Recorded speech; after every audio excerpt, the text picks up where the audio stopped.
Welcome students. या व्हिडिओमध्ये आपण काय बघूया, MCQ बघूया. मी काय आधी काय आपण सोपे सोपे MCQ बघूया, देन आपण PYQs पण बघूया. चालेल का? तर सगळे जोश के साथ MCQ सोडवायचे सगळ्यांनी. ओके, चला. पहिला MCQ आहे, the life period of cell during which cell synthesise DNA grow and divide into 2 daughter cell is called as. काय काय म्हणले बघा,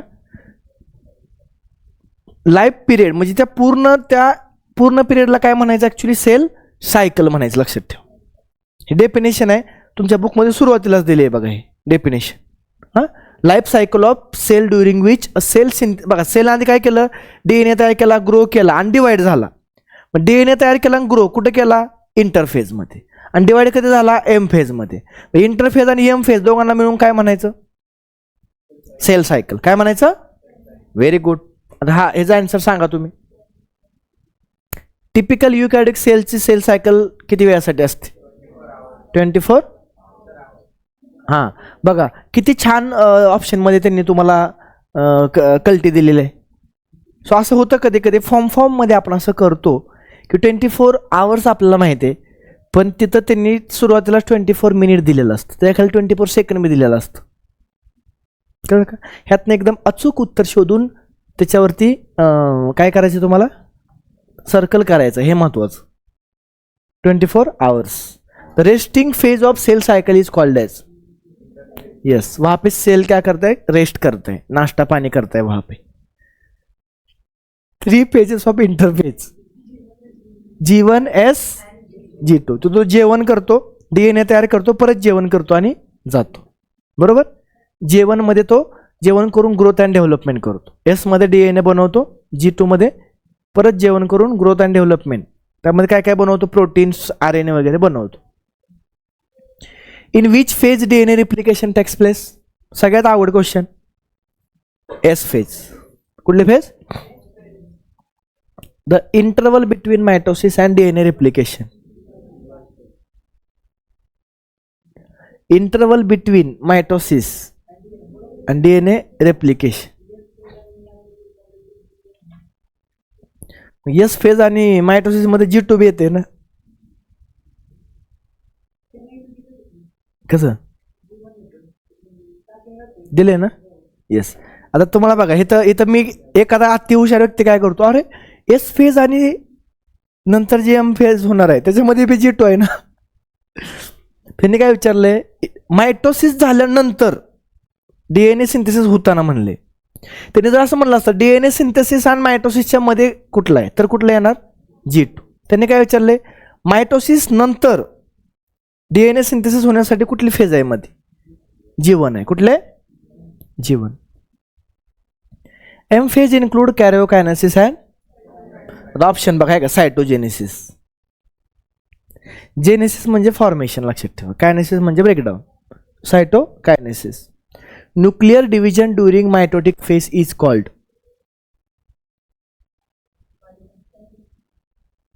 कुठलं, कॅरिओकायनेसिस. ओके.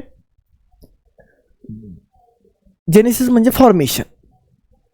जेनेसिस म्हणजे काय असतं, आता ऑर्गॅनोजेनेसिस काय असणार, organ formation. Yes. So the cell that do not divide further exit G1 phase and enter in inactive stage called as G.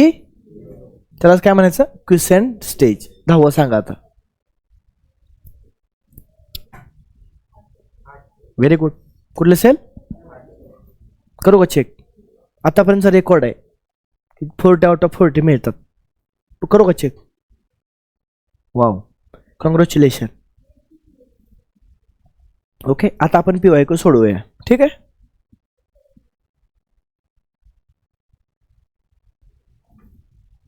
Okay, 2025 ला आलेला पहिला क्वेश्चन आहे, what is the main function of the spindle fibre during mitosis. To separate the chromosome. To separate the chromosome. ठीक आहे, check करूया answer आपण. बरोबर आहे. नेक्स्ट क्वेश्चन आहे तुमच्यासाठी 2024चा. Recombination between homologous chromosome is completed by the end of.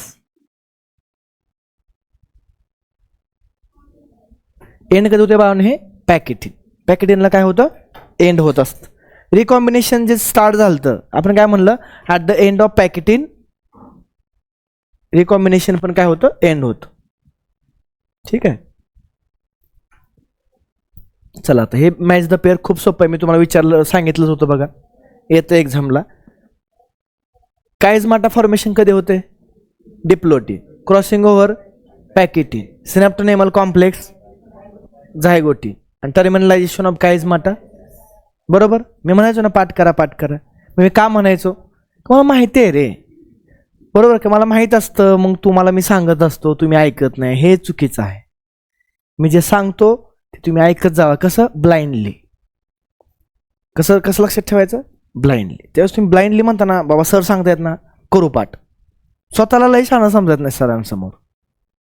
बरोबर आहे ना? सर काय तर शहाणे आहेत म्हणून तो उभं राहिलेत ना, आहे ना? मग सर म्हणतायत करायचं तर करायचं पाठ. आलं का नाही? काय उत्तर आहे ह्याचं? का नको बघाय उत्तर?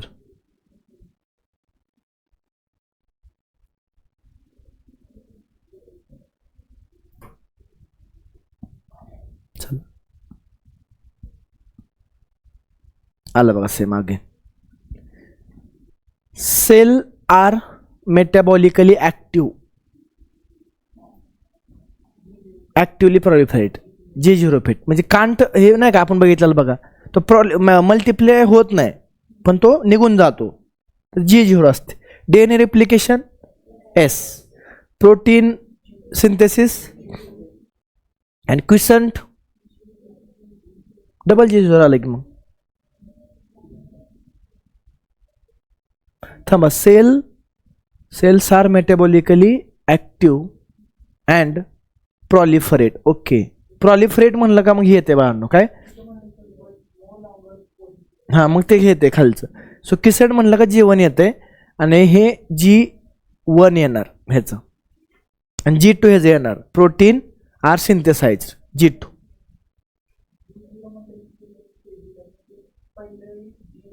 तेच म्हणलं की मग मी तेच म्हणलं. बघा काय ऑप्शन काय काय आहेत. डी ना. चला आता हे सांगा मला. Spindle fibre attach to kinetophore during. लय अवघड गोष्ट. नक्की मेटाफेजच का? हा. स्पिंडल फायबर तयार कधी होत आहेत? प्रोफेज. तयार कधी होत आहेत? ओके. अटॅच कशाला होत आहेत ते? कुठं असतं कायनेटोकोर? सेंट्रोमियरच्या तिथं असतं.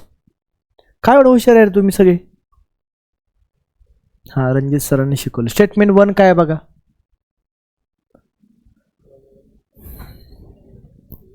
सांगा. Chromosome become gradually visible under light microscope during leptotene stage. The beginning of diplotene stage is recognised by dissolution of synaptonemal complex. बरोबर आहे. कुठली बरोबर आहे कुठलं कसं आहे? Statement 1 is false. 1 is false but second is true. याचा अर्थ मग बोथ आर करेक्ट. पण असं कसं काय म्हणलं? Chromosomes become gradually under light micro म्हणलंच नाही असं लेप्टोटीन स्टेजला. इन्साइडिन म्हणलंय का तसं? काय म्हटलंय?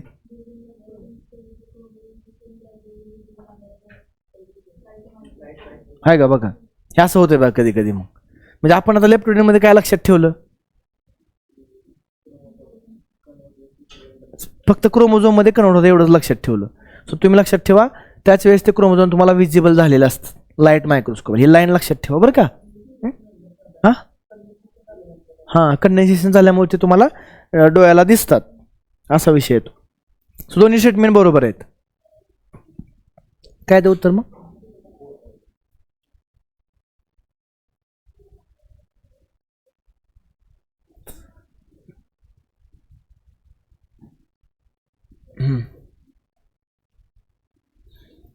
डायकायनेसिस. काय झालं डायकायनेसिसला?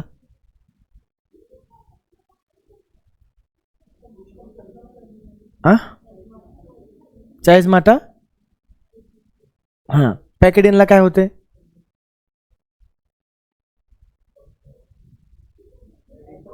हा, अपॅरन्स ऑफ रिकॉम्बिनेशन नोड्यूल कुठं, पॅकेजिन. झायगोडिनला काय होते, कॉम्प्लेक्स फॉर्मेशन. लेप्टोटीनला chromosome look like a thin thread, परत ते काय होतात, कंडेन्स व्हायला चालू होतात मग. बरोबर का, काय ते उत्तर.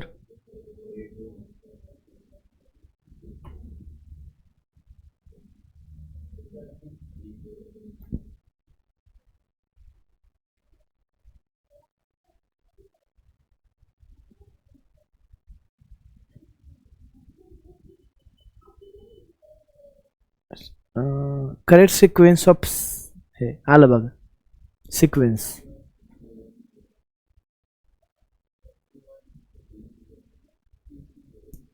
E C A D B, E C, बरोबर का, कळलं ना, का नाही अजून एकदा दाखवू तुम्हाला लावायचं सिक्वेन्स. आधी काय होतं, interphase. इंटरफेजमध्ये G1 then G2, sorry G1S G2, मग कॅरिओकायनेसिस देन, असं सिक्वेन्स विचारलाय त्यांनी. तन्वी कळलं का, ओके.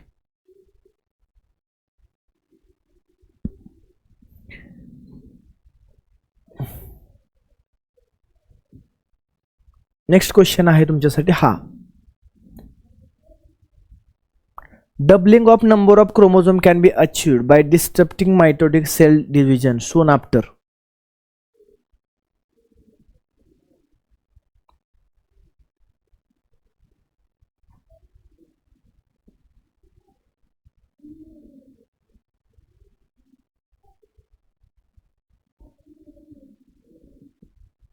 मेटाफेज का प्रोफेज का अनाफेज. डबलिंग ऑफ क्रोमोझोम, आता क्रोमोझोम डिवाइड होणार आहेत ना, 46 वर जाणार, 46 खाली जाणार.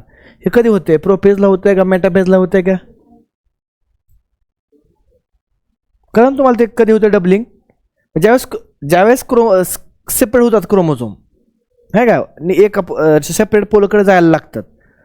असं कुठं डायरेक्ट मेन्शन नाही केलं त्यांनी, पण सांगा आता, हे जस्ट हे करा, अनाफेज करून बघूया आपण, ठीक आहे. म्हणजे मग काय असणार, मेटाफेज. अरे मी काही अनाफेज तिथे बी अनाफेज दिले, मग हे बरोबर आहे. मग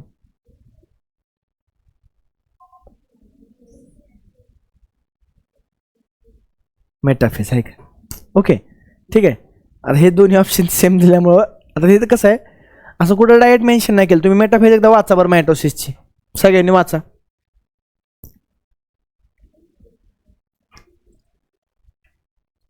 हे बघा काय म्हणले, आता इथं उत्तर सोल्युशन मध्ये काय म्हणले बघा. Doubling of chromosome can be achieved at anaphase, as in this phase sister chromatids get separated since the mitotic apparatus is disrupted soon after metaphase. So the answer is option 2. Mitotic apparatus is disrupted soon after metaphase. So the answer is काय म्हणलं low, अनाफेज आहे ना, कळलं लक्षात तुमच्या. पण त्यांचं म्हणणं काय, मायटोटिक ॲपरेटस डिसरप्ट म्हणजे त्यांना डबल ऍक्च्युअली करतोय कोण, हा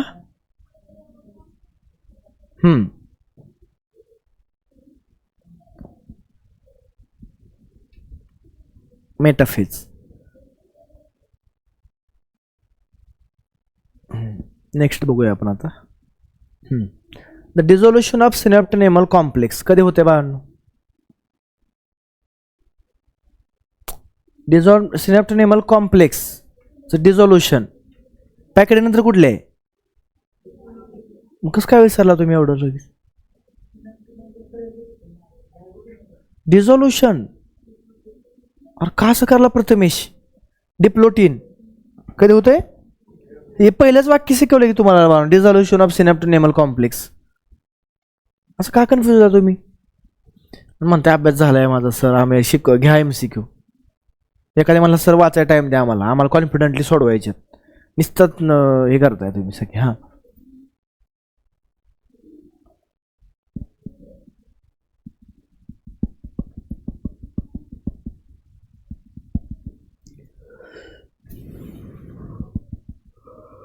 मेटाफेज आणि मेटाफेज 2. बरोबर का, स्प्लिट होतं ना. अरे स्प्लिट म्हणल्यानंतर कसं मेटाफेजमध्ये होणार आहे? मेटाफेजमध्ये येऊन ते फक्त काय होतात, स्पिंडल फायबर अटॅच होतात तुमच्या सेंट्रोमेयरला. मग ॲनाफेजला काय होतं, सेंट्रोमेयर स्प्लिट होतो आणि 2 सेंट्रोमेयर तयार होतात. मग एक वर आणि एक खाली जातो. मग काय येणार, पहिला ॲनाफेज येणार ना. असं का करायला तुम्ही?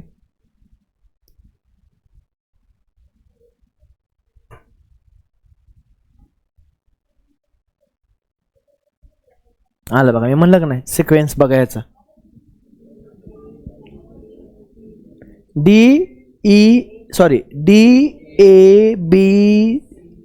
DABEC लास्टला काय येणार, सी.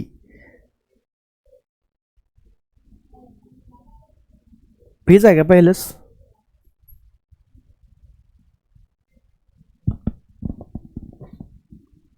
अवघड आलं बघा.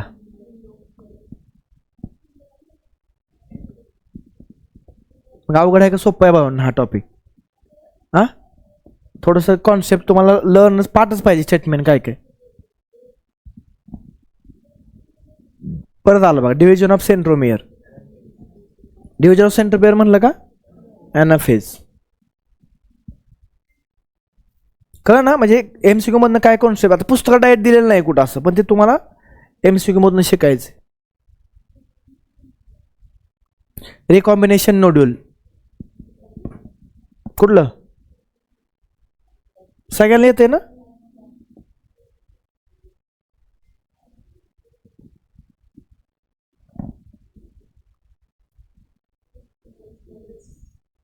Among eukaryotes, replication of DNA takes place.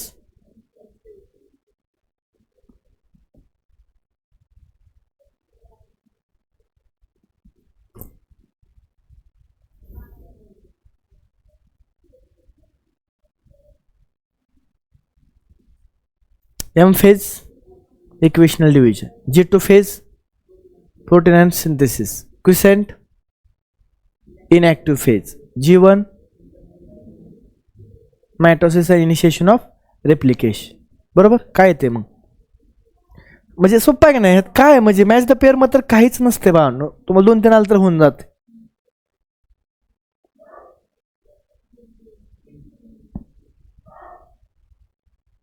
मी तुम्हाला काय म्हणलं, फक्त स्टेटमेंट आणि मॅच द पेअर व्यवस्थित करा. लास्टला स्टेटमेंटचं काय होतं, तुमचं काय पाहिजे इथं, प्रॉपर वाचनच पाहिजे. सेल इज मेटाबॉलिकली इनॅक्टिव्ह, चुकीचं आहे. मेटाबॉलिकली तो काय असतो, ऍक्टिव्ह असतो, फक्त तो प्रॉलिफरेट होत नाही, मल्टिप्लिकेशन होत. स्टेटमेंट 2,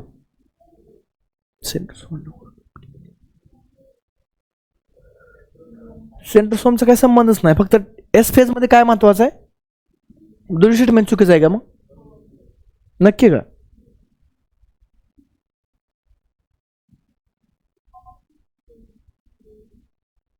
याचा अर्थ काय मग, पहिलं तर मग स्टेटमेंट 2 करेक्ट आहे का, असं दिलंय का बघा बरं. असं बघा बरं जरा, CS फेज मध्ये काय दिलंय का, असलं दिलंय का बघा बरं. एस फेज मध्ये असं की सेंट्रोसोम डुप्लिकेट होतोय,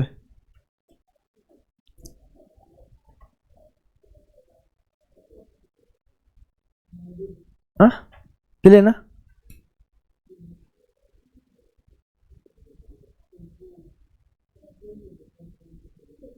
सेंट्रिओल दिले ना, हे सेंट्रोसोम म्हणले. ऐका, सेंट्रिओल म्हणा किंवा सेंट्रोसोम म्हणा, दोन्ही सेमच आहे. बरोबर का, आपण शिकलो की नाही. सेंट्री बनलेला असतो, दोन्हीचं मिनिंग काय सेम आहे, थोडंसं प्लस झाली. ओके, पण आता हे मी तुम्हाला काय म्हणलं लागेल बाळांनो, वाक्यावर खेळ आहे सगळं. कशावर खेळ आहे, वाक्यावर. म्हणजे आपण काय बघतोय, आपल्याला काय वाटलं, म्हणजे मला पर्सनली असं वाटायचं की प्रोफेज मध्येच काय होतं, सेंट्रोसोम डुप्लिकेट होत, पण कधी होतोय तो एस फेज मध्ये. स्टेट बोर्डने वेगळं दिलंय, एनसीईआरटीने वेगळं दिलंय. आता तुम्ही लक्षात ठेवा, ह्यातनं जे चुकातनं शिकायचं असतं. आता हे कधी विसरलं नाही पाहिजे, सेंट्रोसोम असू द्या किंवा सेंट्रिओल असू द्या, डुप्लिकेशन कधी होते, एस फेज मध्ये. सिरियसली.